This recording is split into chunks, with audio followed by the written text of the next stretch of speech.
I was following the game, and it seemed like you won it, lost it, won it, lost it, won it, lost it so many times, and then finally pulled it out. Yeah. Yeah. It's just turnovers, man. It's just turnover. I don't understand. I guess I'm gonna start doing some different things in practice of turnovers, and there's going to be consequences for turnovers and that. We just don't value the basketball for some reason, and I don't understand it. I just don't understand it. Some of the turnovers we have are not forced turnovers, and it just takes you out of your offense, and it takes you out of out of rhythm. It just takes you, and then they get easy ones at the other end, easy buckets, and they're not. When you turn it over like that, especially out on the perimeter, you don't have a chance to set up your defense, and they don't have to go against our defense, and it's just becoming a big problem right now. How is it? I know that your big struggle with trapping in the corner. Has that still been an issue, or have you got that fixed? Yeah, I'll be honest with you, it depends who has the ball in the corner. I mean, if we have an aggressive person with the ball in the corner and they get trapped, we get out of it. When we don't, we turn it over. Now, it's sometimes their fault, sometimes somebody not coming to the ball and being aggressive coming to the basketball too. I keep telling our players, when you see one of our players in trouble, why don't you help them? There's an idea. Help your teammate and go to the ball and get it out of the danger zone, and that way we don't have a turnover. It's easy to stand on the other side and put your hands up and say, I'm open. Well, they can't see you. So you got to go to the ball. Everybody's got to scramble to the ball and help each other.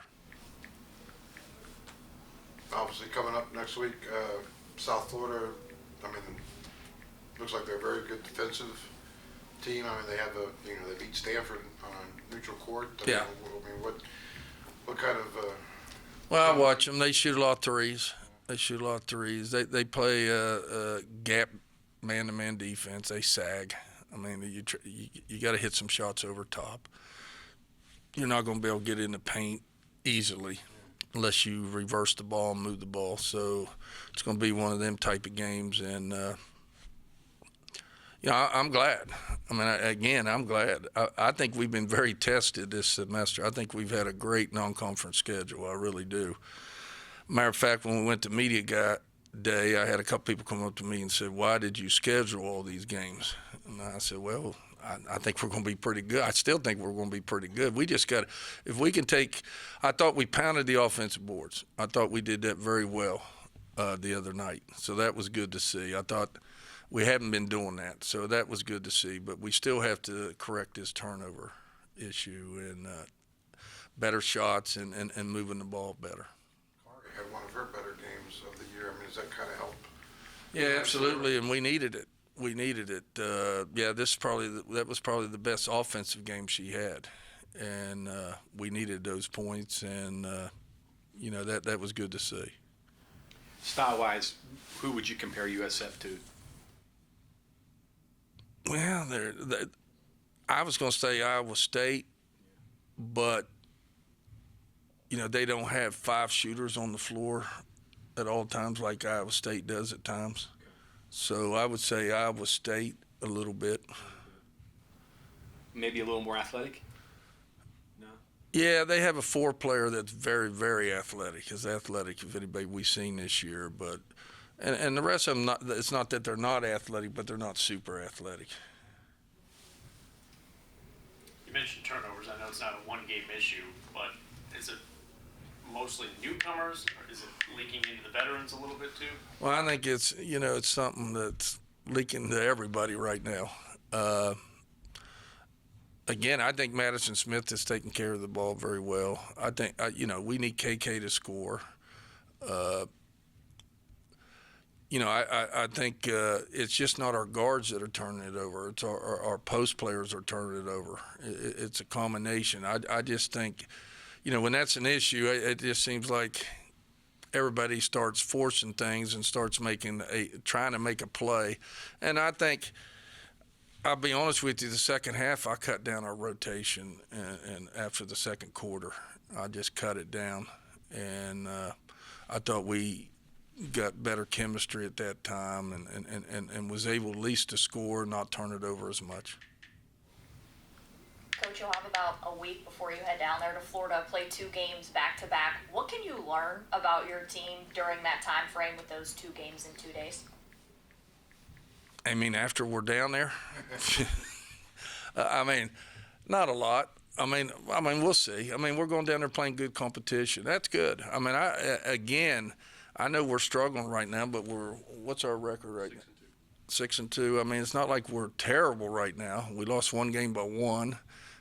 Kentucky put it to us. Just we didn't play well, but we got to get better. If we're going to beat good teams like South Florida and Michigan State, we can't turn it over 20 sometimes. You just can't overcome that with your defense and scoring. So it's going to depend on that. We're going to have to take care of the basketball down there. Coach, I mean, this is obviously the second, I don't know if you could really call this a tournament, but the second kind of neutral court setting down in Florida for you guys. I don't know how many opportunities there are in women's basketball for these kinds of games. I mean, do you actively seek these kinds of opportunities out more now than maybe you did before? And are there a lot of opportunities for? Yeah, a lot more. I seek them out because I thought that one year when we had a really good year, we didn't get in the NCAA because of our non-conference schedule. And so after that, I seek them out. I want to go play Power Fives. I want to go play good ranked teams and that, and a couple tournaments. I don't want to do it the whole non-conference. Right. But we tried, and there is a lot more tournaments like at Thanksgiving and Christmas is coming out all over the country, and for women's basketball on a neutral floor, which makes it nice also. I mean, there's always been those opportunities in men's basketball, but I didn't Right, know if and there's a lot more coming for women's basketball now, so that makes it nice that there is. makes it easier to schedule, I guess, too, right? Because that's Yeah, because you're guaranteed, like this game, we're guaranteed 2 games. The tournament before was guaranteed 2 games and that type of stuff. So, you don't want to go play. I at times this year I'm thinking, okay, our non-conference schedule is a little bit tough here. I thought we'd be farther along in that, but when you think about it and you sit down and think about it, it's only going to make us better. It's only going to make us better. Do you prefer events like this where you know your second opponent going in to kind of help out with the scout in advance a little bit? Yeah, it helps with the scout. It absolutely helps with the scout. Other than the other one, we didn't know whether we was going to play Florida State or BYU, so, But it does help with the scout, but it also helps them with our scout, too, against us. So, there's not a advantage either way. You said, I remember before you were behind in terms of what you could run, what players are capable of running. Have you caught up yet? No. I've always been the type of coach, we don't do something well, I don't move on. Okay. I just don't want to do a lot of things not very good. Yeah. I'd rather do a couple things well. Yeah. And I'm still looking at some zones. I mean, that zone just kills me. I hate it. But you're considering But I got to. I mean, I'm still looking, and a simple thing like a 2-3 push. Like some of our players are having a hard time picking it up, and then to transition back into that, we're having a hard time on that right now. So this week, I'm going to work on some of that again, and because there's times in a game I would love to change up. Because the other team has rhythm, man. They're just scoring on us in rhythm and that. But with that being said, I still got to be able to rebound. I can't give up wide open threes. I can't give up offensive rebounds. I can't do that. So we just got to get better at it. We just got to get better. I'm not being negative. I honestly think this team could be very, very good. I really believe that. I mean, we have a lot of pieces. And I keep telling the players, man, talent doesn't always win. Talent doesn't always win. It's the team that has chemistry, that plays well together, that executes and does little things like blockouts, take care of the basketball, being able to change up defensively, know what you're in, and that type of stuff. Those are your really good teams. I know you've always been a man-to-man guy, but did you watch the Connecticut game when Huggins went to that zone and it screwed up Connecticut for that short?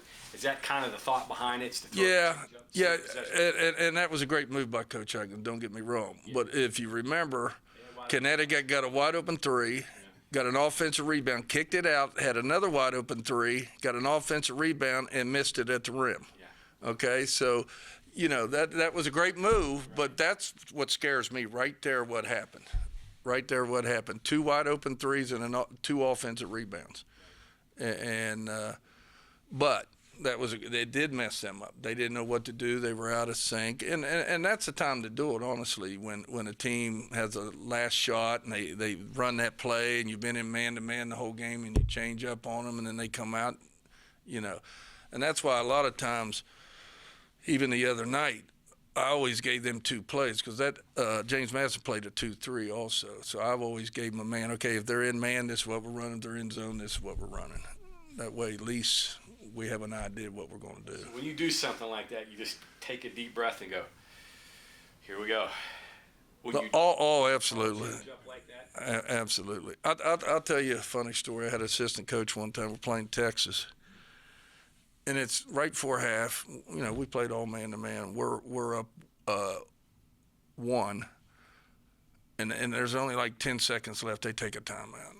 So I had an assistant keep saying, "Let's go zone. Let's just change it up. They won't ever believe we go zone." I kept saying, "No, no, no." About the 4th time, I turned around. I said, "All right, we're going to go zone. Go 2-3 zone." They make one pass, cutter, get in the corner, hit a 3 at the halftime. Down 2. We're down 2. So we go off the floor, and I'm waiting for this assistant coach. I mean, the team went on. I'm standing there waiting.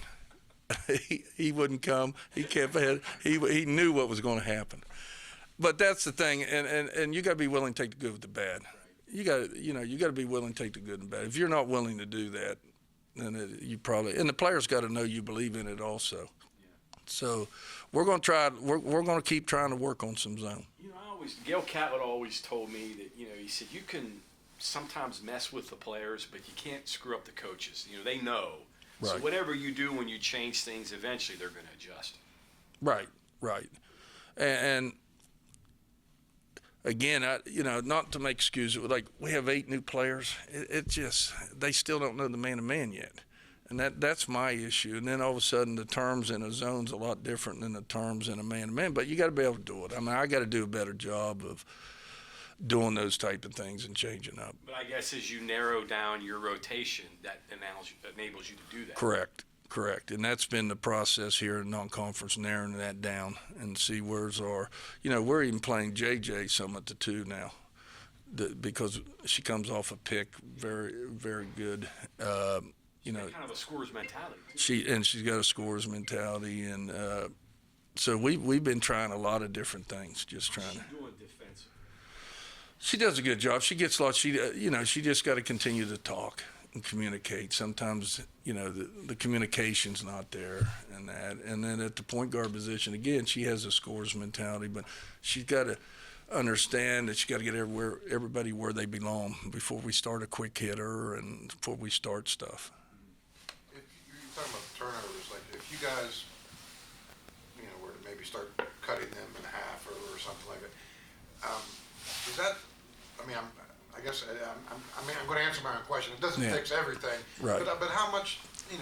How much? Well, I think it helps. I think we're shooting from the floor about 48. Okay, I mean, cut those turnovers in half, shoot 48%. Let's just say what we're shooting right there. That gives you a lot more points, and it doesn't give them fast break points. See, I'd rather on a turnover, I'd rather get a 5-second count or throw it out of bounds. I'd rather go up in the bleachers. At least we can set our defense. But when you have live ball turnovers, it's just tough on you getting back in transition and stopping that transition. So if you cut those in half, they're not going to get as many fast break points, and then we've still got to hit shots, but it gives us more opportunities. I guess you'd like to do that starting this week. Yeah. Reduce it in half, starting with USF. Well, what's the old thing we used to do. I used to do. I haven't done it in a while. We put 5 basketballs on a rack. Once you use those 5 turnovers, and then you're on the line. And then we'll start 5 more basketballs, and then you're on the line. I mean, we just got to start having some consequences you got to value the basketball. I mean, you just got to value the basketball.